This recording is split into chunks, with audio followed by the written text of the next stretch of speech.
Hello students और BA second year economics paper first में आज हमारा टॉपिक है importance of Cambridge quantity theory, यानी कैम्ब्रिज दृष्टिकोण का महत्व।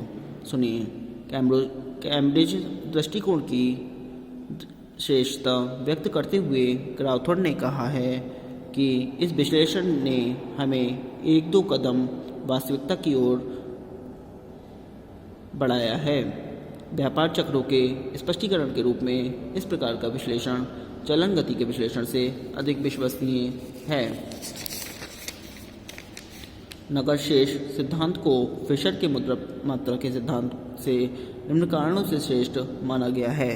Number 1, explanation to trade cycles, यानी कि व्यापार चक्रों का स्पष्टीकरण। परिमाण सिद्धांत की नकद शेष व्याख्या को नई बोतल में पुरानी शराब के रूप में नहीं समझा जा सकता। नकद शेष विचारधारा संपादन वेग विचारधारा से बेहतर है, जो कि वेग के निर्धारकों तक सीमित थी। नकद शेष विचारधारा ने मुद्रा को पास रखने के निर्धारकों को समझने के प्रयास किए थे। यदि लोग अधिक मुद्रा की मांग करते हैं के में वृद्धि, तो उन्हें वस्तुओं व सेवाओं पर कम व्यय करना होता है, क्योंकि किसी समय पर मुद्रा की कुल पूर्ति स्थिर रहती है। वस्तुओं और सेवाओं की घटाई हुई मांग मूल्य को नीचे खिसका देगी। इसके विपरीत, जब लोग अपने पास कम नकद रखना चाहते हैं, वस्तुओं व सेवाओं के लिए उनकी मांग बढ़ जाएगी। इस तरह नकद शेष सिद्धांत स्फीति व अपस्फीति अथवा व्यापारिक चक्रों की घटना को समझता है। नंबर 2 आता है सिग्निफिकेंस ऑफ ह्यूमन एस्पायरेशंस, मानवीय आकांक्षाओं का महत्व। मुद्रा की मात्रा का नकद शेष सिद्धांत व्यक्तिगत उद्गारों, उद्देश्यों तथा निर्णयों को सभी आर्थिक क्रियाओं का आधार मानता है, जिनका फिशर के सिद्धांत में कोई स्थान नहीं है। Number 3, integration with general theory of demand and supply, मांग व पूर्ति के सामान्य सिद्धांत का समन्वय। चूँकि कैम्ब्रिज समीकरण मांग एवं पूर्ति के संदर्भ में प्रस्तुत किया गया है, अतः यह मौद्रिक सिद्धांत को मांग पूर्ति के सामान्य सिद्धांत से समन्वित कर देता है। नंबर 4, क्लियर एक्सप्लेनेशन, स्पष्ट व्याख्या। कैम्ब्रिज सिद्धांत कारण और परिणाम की भलीभांति व्याख्या करता है। मुद्रा को तरल रूप में रखने की इच्छा में परिवर्तन से ही कीमत स्तर में परिवर्तन आ जाता है। क्योंकि मुद्रा व साख की मात्रा यथावत रहे तथा उसमें कोई परिवर्तन न हो, जबकि फिशर का सिद्धांत यंत्रवत है। नंबर 5, रियलिस्टिक, यानी कि यथार्थवादी। कैम्ब्रिज समीकरण में मुद्रा के बारे में इस मौलिक सत्य पर जोर दिया गया है कि उसका संचय होता है और के तरलता पसंदगी पर अधिक बल देगा, वी चलन गति की अपेक्षा उपयुक्त है। नंबर 6, लिक्विडिटी प्रेफरेंस, तरलता पसंदगी। नकद शेष द्वारा तरलता पसंदगी सिद्धांत का जन्म हुआ, जो आधुनिक आय रोजगार सिद्धांत का आधार है। Number 7, influence on psychological factors, मनोवैज्ञानिक घटकों पर बल। कैम्ब्रिज समीकरण में मनोवैज्ञानिक घटकों पर मुद्रा की मांग को प्रभावित करने वाले घटकों को प्रधानता दी गई है, जबकि फिशर ने मुद्रा को प्रभावित करने वाले उत्पादन के तकनीकी एवं संस्थागत घटकों पर ही बल दिया है।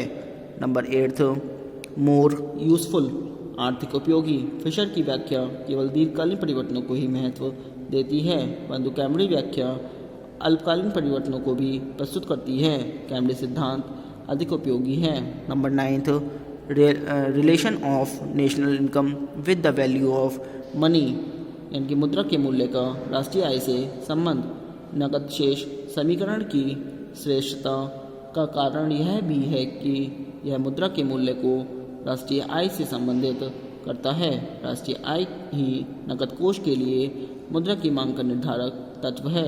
आय से संबंधित होने के कारण यह सिद्धांत मुद्रा के मूल्य निर्धारण के आय सिद्धांत से अधिक है।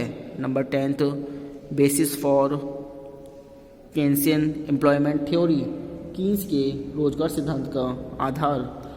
कैम्ब्रिज समीकरण की श्रेष्ठता तब तक कई गुना बढ़ी जबकि तरलता पसंदगी सिद्धांत के प्रतिपादन से आर्थिक क्षेत्र में रोजगार, आय और अर्थव्यवस्था के नियंत्रण संबंधी मौद्रिक नीतियों के विशेष सिद्धांतों का विकास हुआ और मानवीय उद्देश्यों का महत्वपूर्ण गतिशील घटक के रूप में विश्लेषण किया जाने लगा। नंबर 11 सिंप्लिसिटी, सरलता।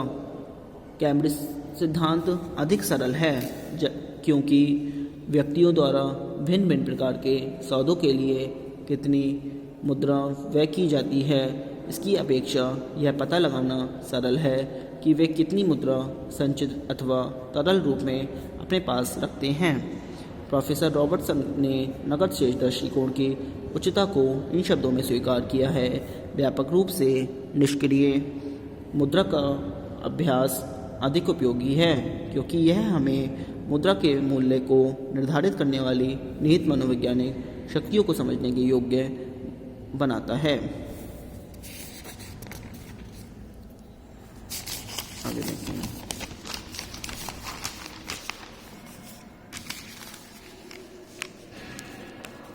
अगला टॉपिक आता है हमारा इनकम एक्सपेंडिचर और saving investment theory of value of money, यानी कि मुद्रा का आय व्यय अथवा बचत विनियोग सिद्धांत। इसमें सुनिए, मुद्रा के परिमाण सिद्धांत के अनुसार मुद्रा की मात्रा को नियंत्रित करके कीमत स्तर को नियंत्रित किया जा सकता है, परंतु अनुभव बताता है कि सन 1929 ईस्वी की विश्वव्यापी मंदी के समय मुद्रा की मात्रा बढ़ने पर भी वस्तु के मूल्य गिरते गए। इस संबंध में क्राउथर ने लिखा है, उनके अनुसार है, घोड़े को पानी पीने से रोका जा सकता है, परंतु यदि उसे प्यास नहीं है तो कितना ही उसे पानी के समीप ले जाइए वह पानी नहीं पिएगा। वर्तमान अर्थशास्त्रियों ने यह विचार छोड़ दिया है कि मुद्रा की मात्रा कीमत स्तर को प्रभावित करती है। उल्टे वे ये मानते हैं कि मुद्रा की कुल मात्रा मूल्यों का परिमाण होती है। जब मूल्य स्तर में वृद्धि होती है तो व्यापारिक क्रियाएं बढ़ती हैं, बैंक साख बढ़ती हैं और इस प्रकार कुल मुद्रा की मात्रा में वृद्धि हो जाती है। कीन्स के अनुसार मंदी के समय मुद्रा की मात्रा अधिक होते हुए भी मूल्य स्तर कम होने का कारण यह है कि लोगों के पास खर्च करने के लिए आय नहीं होती। अगर समाज में व्यक्तियों को आय मिलती है तो व्यक्ति वस्तुओं को खरीदेंगे, व्यापारिक कार्यों में वृद्धि होगी, बैंकों द्वारा साख निर्माण होगा और मूल्य स्तर प्रभावित होगा। इससे यह निष्कर्ष निकलता है कि मूल्य स्तर को प्रभावित करने के लिए आय महत्वपूर्ण है। नंबर 2, कीन्स के अनुसार मुद्रा का मूल्य उसके परिमाण पर आश्रित नहीं होता, बल्कि वह तो लोगों की आय, उनकी बचाने की शक्ति, बचत तथा विनियोग के संबंध पर निर्भर रहता है। अब आती हैं basic feature of the theory, यानी कि सिद्धांत की आधारभूत विशेषताएं। इसमें सुनिए, इस सिद्धांत की आधारभूत विशेषताएं निम्नलिखित हैं। Number 1, continuous flow of income and expenditure, आय व व्यय का निरंतर प्रवाह। इसमें सुनिए, यदि हम समस्त अर्थव्यवस्था को लें तो समाज की समस्त आय व व्यय को एक निरंतर प्रवाह के रूप में मान सकते हैं, अर्थात एक व्यक्ति का व्यय ही दूसरे व्यक्ति की आय बन जाती है और यह आय पुनः आय का आधार बन जाती है। यदि हम यह मान लें कि एक अवधि में उत्पन्न आय दूसरी अवधि में स्वतः ही व्यय बन जाती है तो आय व व्यय का स्तर, व्यापारिक क्रियाओं का स्तर व कीमतों का स्तर स्थिर रहेगा। आय का स्रोत कम या अधिक भी हो सकता है। उदाहरण के लिए व्यय की मात्रा में वृद्धि अर्थात कीन्स के शब्दों में प्रभावपूर्ण मांग में वृद्धि समाज की आय में विस्तार उत्पन्न कर देगी, जिससे व्यय में और भी अधिक विस्तार हो जाएगा। फलतः अर्थव्यवस्था में विस्तार होगा, उत्पादन, रोजगार व व्यापार बढ़ेगा और कीमत स्तर में वृद्धि होगी। इसके विपरीत यदि समाज कम व्यय करना चाहता है तो प्रभावपूर्ण मांग कम हो जाएगी। फलतः आय का स्तर गिरेगा, जिससे व्यय में और भी कमी होगी, मतलब खर्च में। अर्थव्यवस्था में संकुचन प्रारंभ होगा तथा कीमत गिरने लगेगी। अतः मुद्रा के आय सिद्धांत के अनुसार कीमत स्तर में परिवर्तन कोई पृथक घटना नहीं है, बल्कि अर्थव्यवस्था में सामान्य परिवर्तन का ही एक अंग है। अतः यह प्रश्न उत्पन्न होता है कि व्यय अर्थात प्रभावपूर्ण मांग में विस्तार व संकुचन क्यों होता है। वे तत्व कौन से हैं जिन पर समाज का आय पर व व्यय निर्भर होता है। Number 2, equality between saving and investment. बचत एवं विनियोग में समानता।